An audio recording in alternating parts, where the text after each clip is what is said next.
Hello friends, welcome to concept mapping. This is Alok और हम पढ़ने वाले हैं कॉम्पिटिटिव एग्जाम्स में पूछे जाने वाली जनरल साइंस।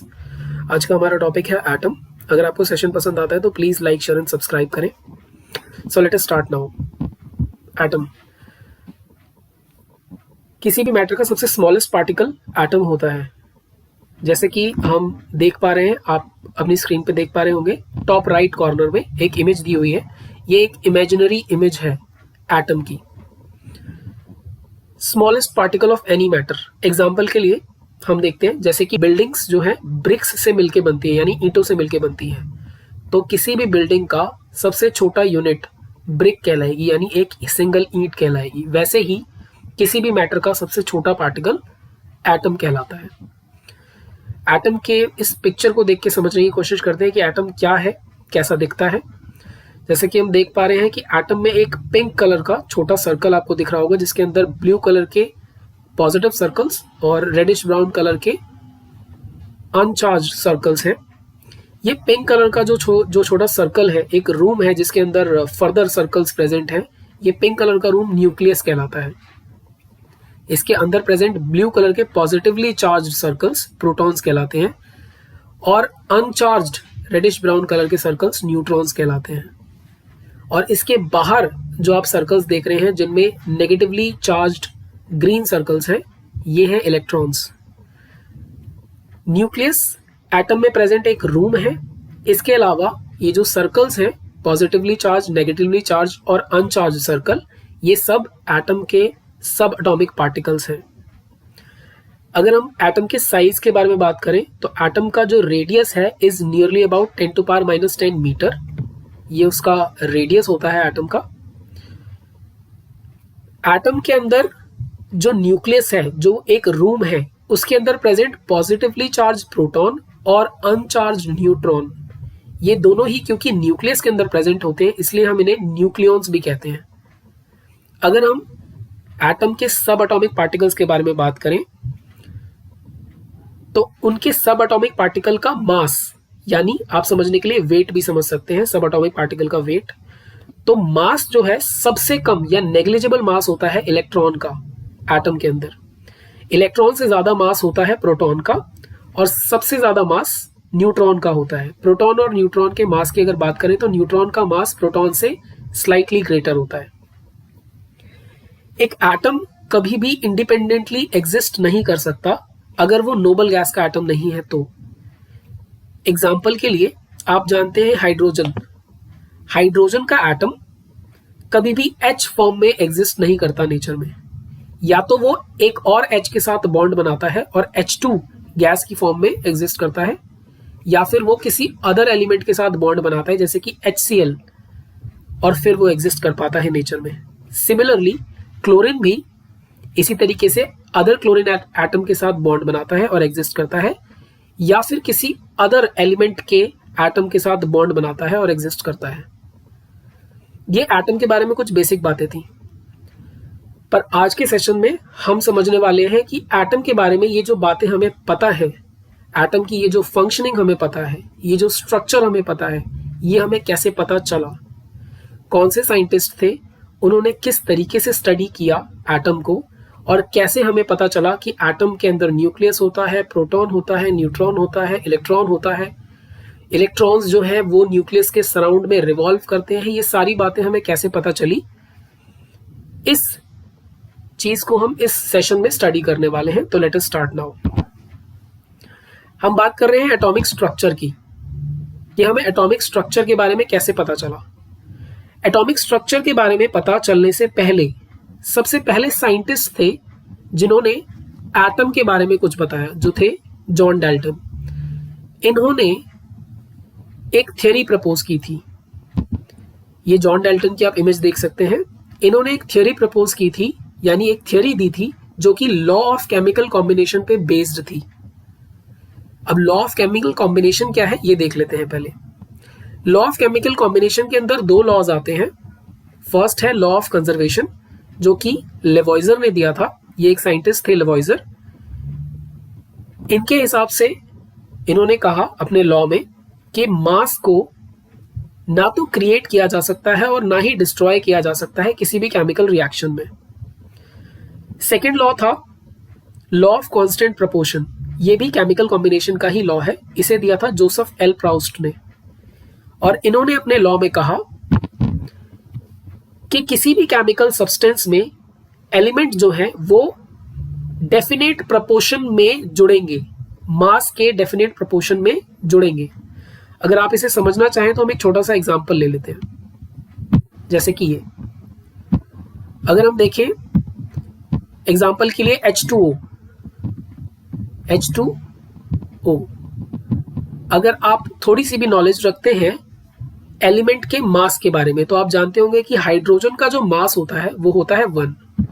अभी आप सिर्फ समझने के लिए कर लीजिए, हम एलिमेंट के मासेस के बारे में आगे फर्दर भी पढ़ेंगे, ये मैं सिर्फ आपको समझाने के लिए कर रहा हूं। हो सकता है आपको नेक्स्ट सेशन के बाद ये वाला टॉपिक ज्यादा समझ में आए, पर आप इसे समझ लीजिए यहाँ पे। क्योंकि हाइड्रोजन का मास होता है 1 और यहाँ पे दो हाइड्रोजन एटम्स प्रेजेंट हैं, तो इसलिए यहाँ पे टोटल मास जो होगा वो होगा 2। तो हाइड्रोजन का यहाँ मास है 2 और ऑक्सीजन का जो मास होता है वो होता है 16। अगर हम इस रेशो को सिंप्लीफाई करें तो ये आएगा 1:16, सॉरी 1:8। तो यहां से हम समझ सकते हैं कि कोई भी वाटर का मॉलिक्यूल H2O, क्योंकि वाटर का मॉलिक्यूल है, कोई भी वाटर का मॉलिक्यूल कभी भी उसका जब वो कंबाइन होके वाटर का मॉलिक्यूल बनेगा, यानी हाइड्रोजन और ऑक्सीजन जब भी कंबाइन होके हाइड्रोजन और ऑक्सीजन कंबाइन होके वाटर का मॉलिक्यूल बनाएंगे, तो उनका जो मास के प्रपोर्शन में जो वो जुड़ेंगे वो मास प्रपोर्शन यही रहेगा ऑलवेज 1:8। अब ये वाटर मॉलिक्यूल कहीं का भी हो, इसका मास प्रपोर्शन यही रहेगा 1:8, चाहे ये पॉन्ड का वाटर हो, चाहे ये सी का वाटर हो, चाहे रिवर का वाटर हो, चाहे कहीं का भी वाटर हो। कोई भी वाटर का मॉलिक्यूल अगर आप उसके एलिमेंट्स का प्रपोर्शन निकालेंगे, उसके एलिमेंट्स के मास का प्रपोर्शन निकालेंगे, तो वो हमेशा रहने वाला है 1:8। और यही लॉ ऑफ कांस्टेंट प्रोपोर्शन में जोसेफ एल प्राउस्ट ने कहा है। चलिए कुछ और समझते हैं। ये दो लॉज जैसा कि आपने देखे, तो इन दो लॉज पे बेस होके जॉन डेल्टन ने कुछ पोस्टुलेट्स प्रपोज किए। चलिए समझते हैं वो पोस्टुलेट्स क्या थे। On the basis of 2 chemical laws, John Dalton proposed that all the matter is made up of very tiny particles called atom. यानी जॉन डेल्टन ने अपने पोस्टुलेट्स में कहा कि सारे ही मैटर बहुत छोटे छोटे टाइनी पार्टिकल्स से मिलके बनते हैं और वो टाइनी पार्टिकल एटम्स कहलाते हैं। उन्होंने अपने पोस्टुलेट में फर्दर कहा कि एटम्स आर इंडिविजिबल पार्टिकल। यहां पे मैंने इस पर्टिकुलर चंक को येलो कलर से लिखा है। इसका रीजन है क्योंकि ये जॉन डेल्टन के पोस्टुलेट का ड्रॉबैक था। जॉन डेल्टन ने कहा कि एटम्स आर इंडिविजिबल पार्टिकल्स, यानी एटम्स को डिवाइड नहीं किया जा सकता। लेकिन अभी जस्ट हम पढ़ के आ रहे हैं अपने एटम वाले सेक्शन में, जो फर्स्ट स्लाइड हमने देखी थी, कि एटम में फर्दर सब एटॉमिक पार्टिकल्स भी प्रेजेंट होते हैं। लेकिन जॉन डेल्टन ने कहा था कि एटम्स आर इंडिविजिबल पार्टिकल्स। इसके अलावा उन्होंने कहा कि atom can neither be created and nor be destroyed in a chemical reaction, जो कि लॉ ऑफ केमिकल कॉम्बिनेशन का first law of conservation of मास पे बेस्ड था। और उन्होंने जो फर्दर अपने पोस्टुलेट में कहा कि the relative number and kind of atom are constant in a given compound, ये लाइन बेस्ड थी, उनका ये पोस्टुलेट बेस्ड था लॉ ऑफ डेफिनेट प्रोपोर्शन पे।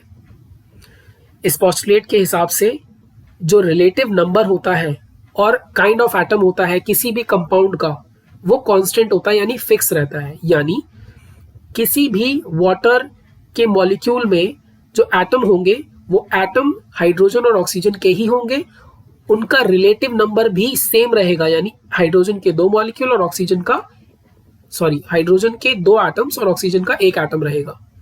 ये इनके पोस्टुलेट का मीनिंग था। पर इनके पोस्टुलेट्स के बाद भी हमें एटम के स्ट्रक्चर के बारे में कुछ नहीं पता चला। तो एटम का स्ट्रक्चर, यानी एटम का एटॉमिक स्ट्रक्चर या एटॉमिक मॉडल सबसे पहले दिया थॉमसन मॉडल ऑफ एटम ने। थॉमसन एक साइंटिस्ट थे, इन्होंने एक मॉडल प्रपोज किया और इनके मॉडल को नाम मिला क्रिसमस पुडिंग। जैसा कि आप इस पिक्चर में देख सकते हैं, ये क्रिसमस पुडिंग है।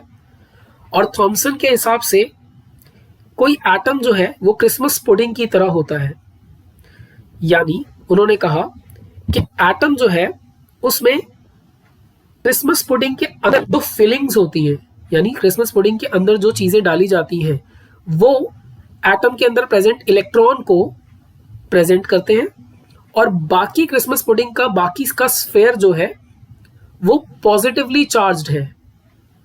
यानी थॉमसन के हिसाब से N atom is positively charged sphere, यानी एक एटम जो है वो पॉजिटिवली चार्ज्ड स्फेयर है और इलेक्ट्रॉन्स उसके अंदर एम्बेडेड है, जैसा कि एक क्रिसमस पुडिंग में होता है।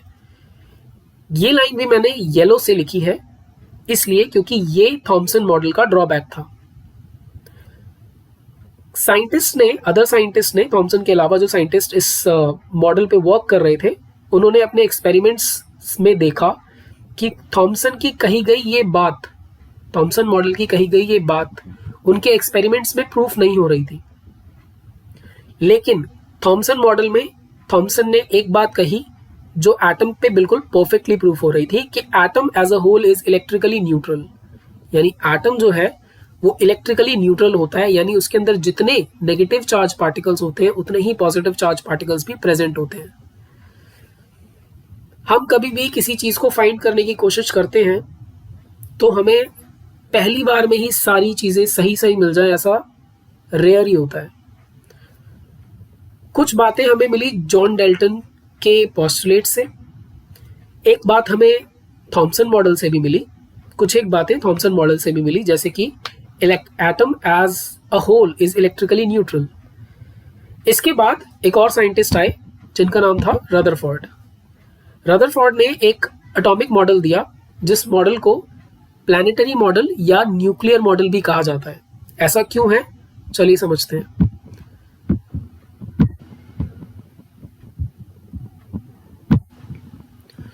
आप अपनी स्क्रीन पे एक पिक्चर देख सकते हैं। ये दो अलग अलग पिक्चर्स हैं। फर्स्ट पिक्चर में रदरफोर्ड ने जो एक्सपेरिमेंट किया था, जिसके बेस पे उन्होंने ये मॉडल प्रपोज किया, वो एक्सपेरिमेंट की एक पिक्चर दी हुई है। और सेकंड पिक्चर में आपका सोलर सिस्टम दिखा रखा है। रदरफोर्ड के मॉडल को प्लैनेटरी मॉडल इसलिए भी कहा जाता है क्योंकि रदरफोर्ड के मॉडल के अकॉर्डिंग इलेक्ट्रॉन्स न्यूक्लियस के अराउंड रिवॉल्व करते हैं, जैसे कि हमारे सोलर सिस्टम में सन के अराउंड हमारे प्लैनेट्स रिवॉल्व करते हैं। इसीलिए रदरफोर्ड के मॉडल को प्लैनेटरी मॉडल भी कहा गया। रदरफोर्ड के एटॉमिक मॉडल को न्यूक्लियर मॉडल भी कहा गया क्योंकि ड्यूरिंग हिज एक्सपेरिमेंट रदरफोर्ड ने फाइंड किया कि एटम के अंदर एक पॉजिटिवली चार्ज्ड स्पेस प्रेजेंट है, एक रूम प्रेजेंट है पॉजिटिवली चार्ज्ड, जिसे उन्होंने न्यूक्लियस नाम दिया। इसलिए उनके एक्सपेरिमेंट को न्यूक्लियर मॉडल भी कहा गया। अब हम इनके इस एक्सपेरिमेंट को, गोल्ड फॉयल एक्सपेरिमेंट को समझते हैं और फिर ये जानेंगे कि इन्होंने क्या कंक्लूजन दिए, इनका मॉडल क्या कहता था।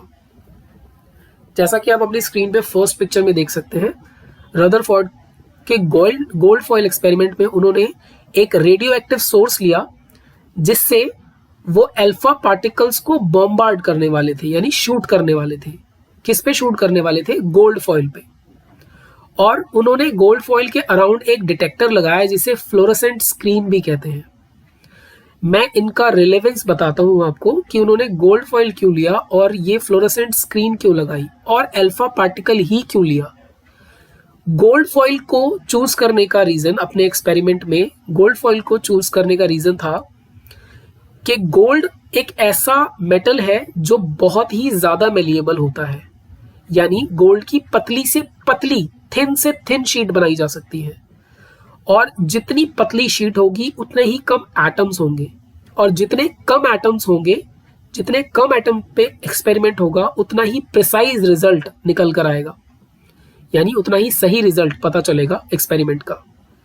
इसके अलावा फ्लोरोसेंट स्क्रीन इसलिए लगाई गई ताकि जो अल्फा पार्टिकल की बीम शूट की जा रही है गोल्ड फॉयल पे, वो अल्फा पार्टिकल की बीम का पाथ विजुअलाइज किया जा सके।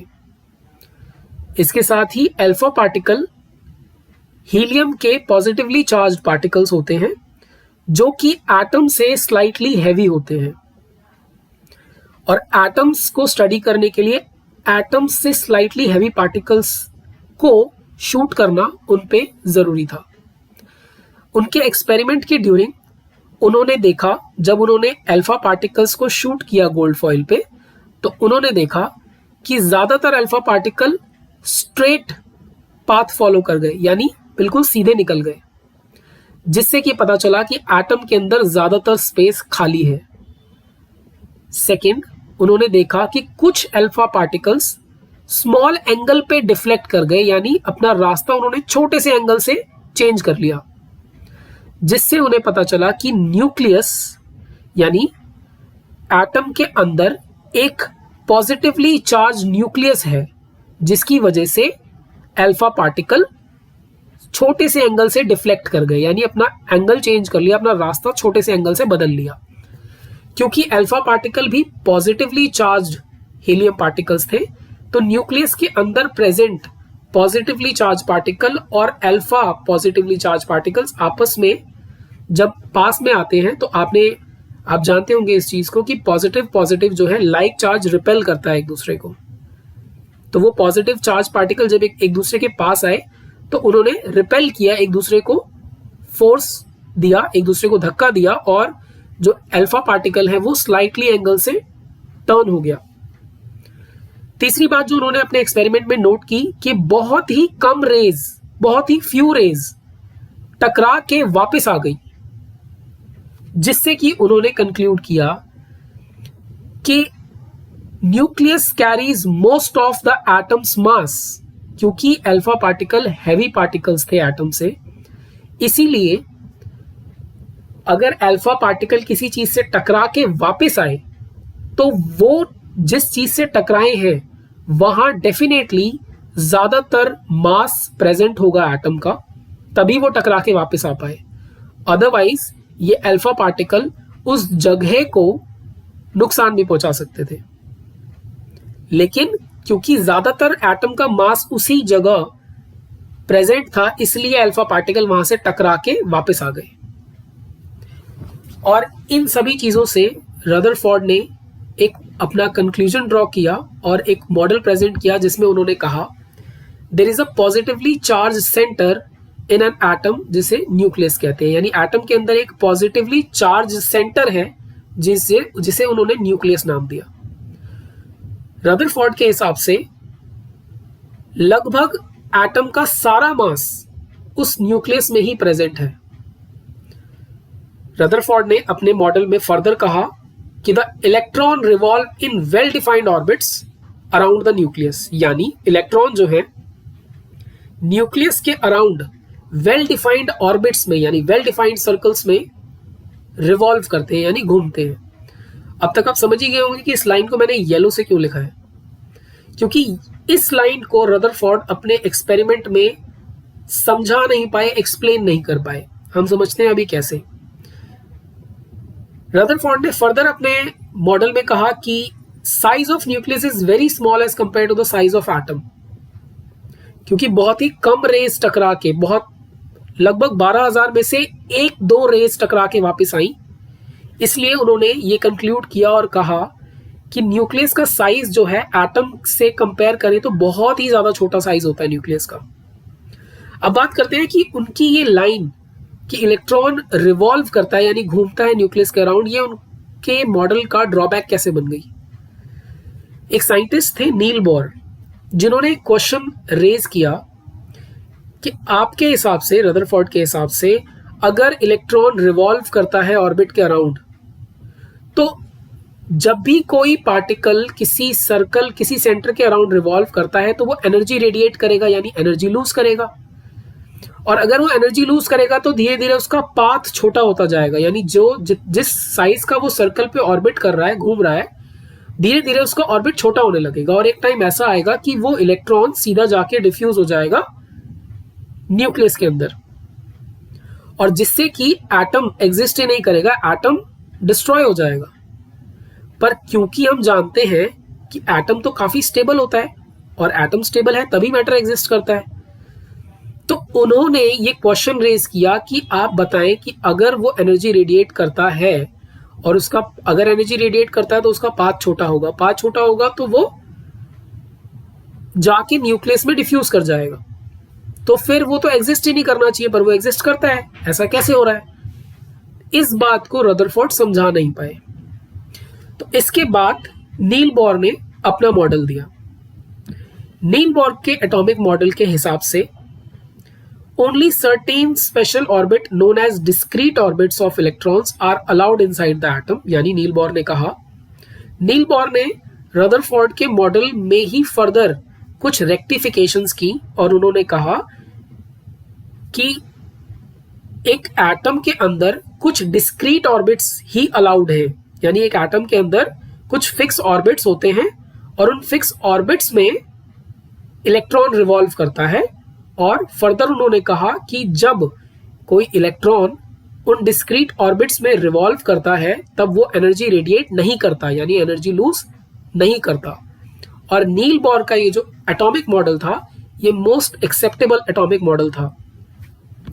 चलिए अब हम एटम के बारे में यानी एटम के सब एटॉमिक पार्टिकल्स के बारे में कुछ बातें जान लेते हैं। एटम के सब एटॉमिक पार्टिकल्स, जैसे कि सबसे पहला इलेक्ट्रॉन।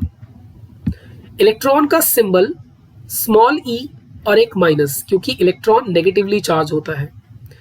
इलेक्ट्रॉन को कैथोड रे भी कहते हैं क्योंकि cathode ray negatively charged raise होती हैं। इसे डिस्कवर किया था जे थॉमसन ने। इसके ऊपर जो चार्ज प्रेजेंट होता है वो होता है नेगेटिव 1.6 इंटू 10⁻⁻19 कूलम। ये चार्ज नेगेटिव होता है, चार्ज का अमाउंट है 1.6 इंटू 10⁻19 बट ये नेगेटिव चार्ज है। इसका मास यानी इलेक्ट्रॉन का मास इक्वल होता है 9.2 इंटू 10⁻31 kg। ये बहुत ही कम मास है। 10⁻31 kg is very small mass.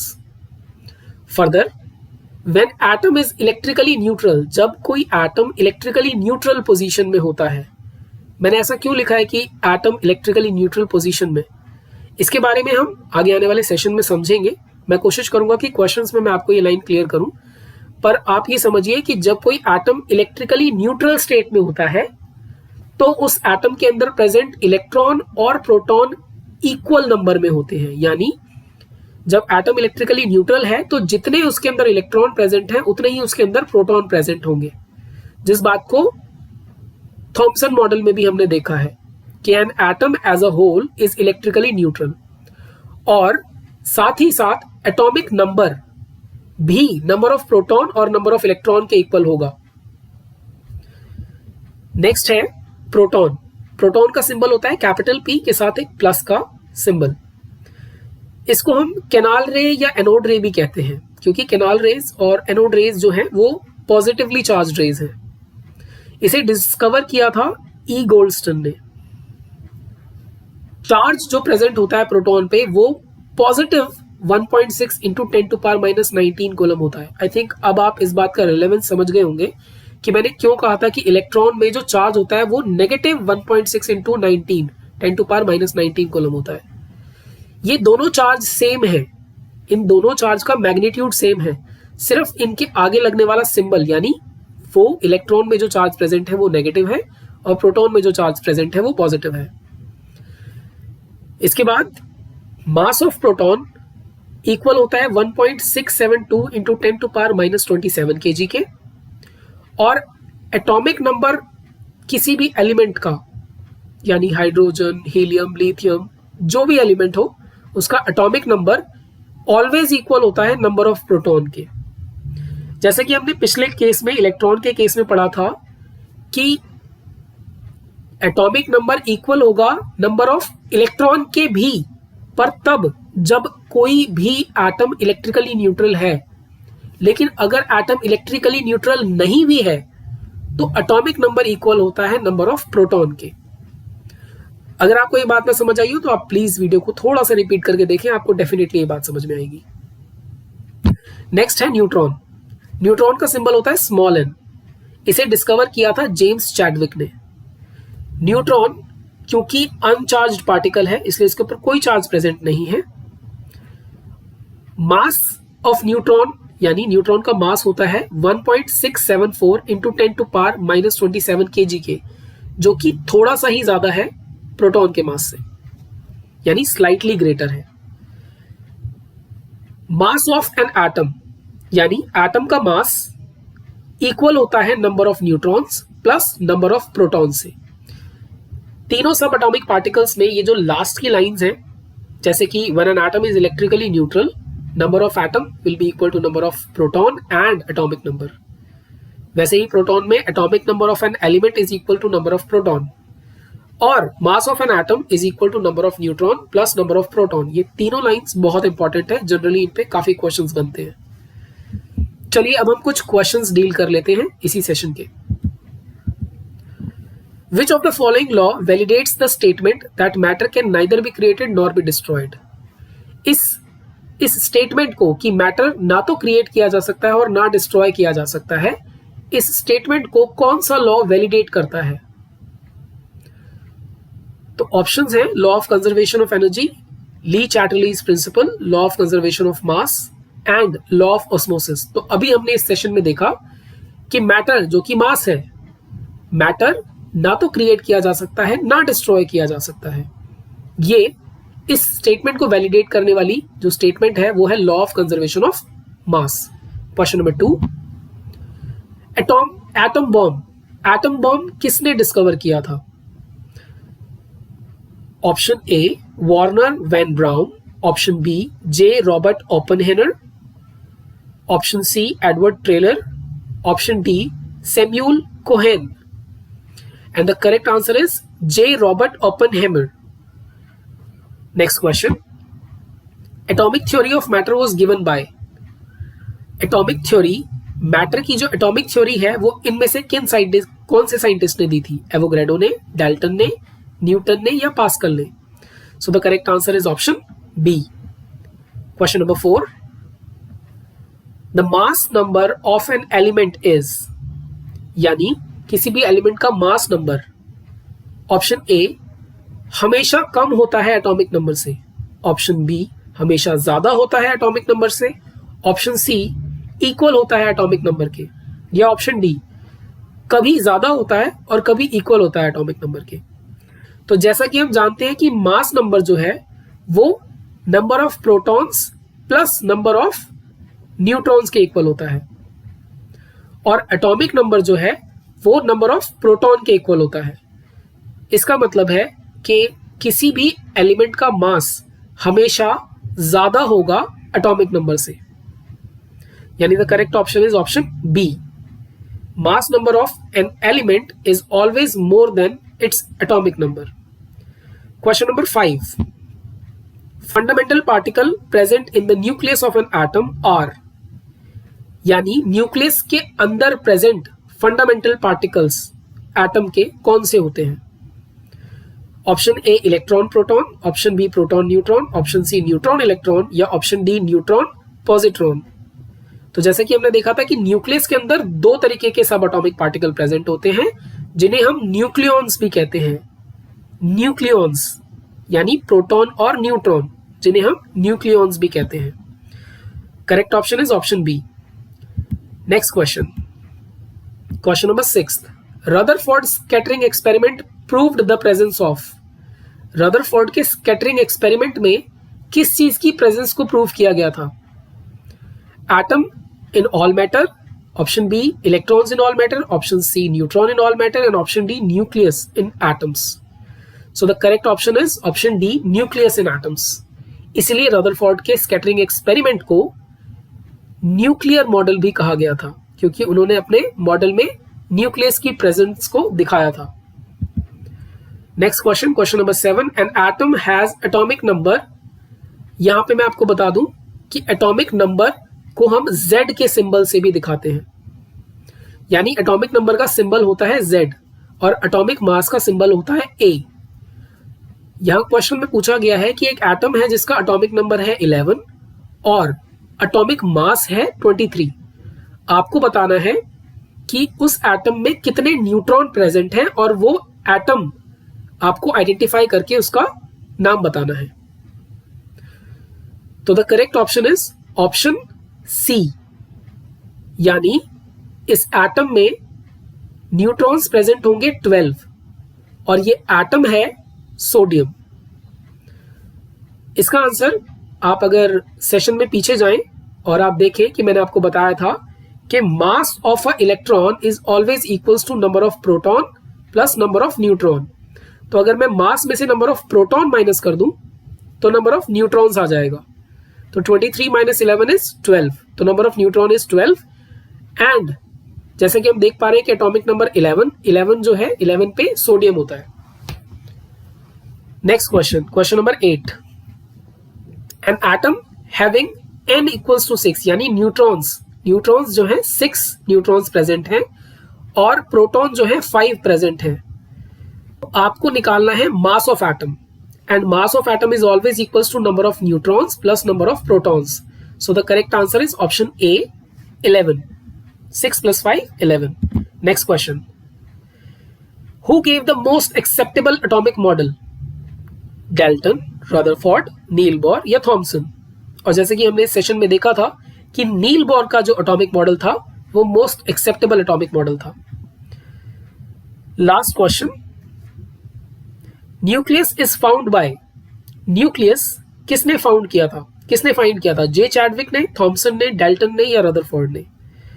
जैसे कि हमने अपने सेशन में भी देखा था कि जो रदरफोर्ड थे उन्होंने अपने मॉडल में न्यूक्लियस फाइंड किया था, इसलिए उनके मॉडल को न्यूक्लियर मॉडल भी कहते हैं। That's it for the today's session. अगर आपको सेशन पसंद आए तो please like, share and subscribe करें। मैं अपनी नेक्स्ट वीडियो में और इंटरेस्टिंग टॉपिक के साथ और इंफॉर्मेटिव टॉपिक और क्वेश्चंस के साथ आपको मिलता हूं। Thank you.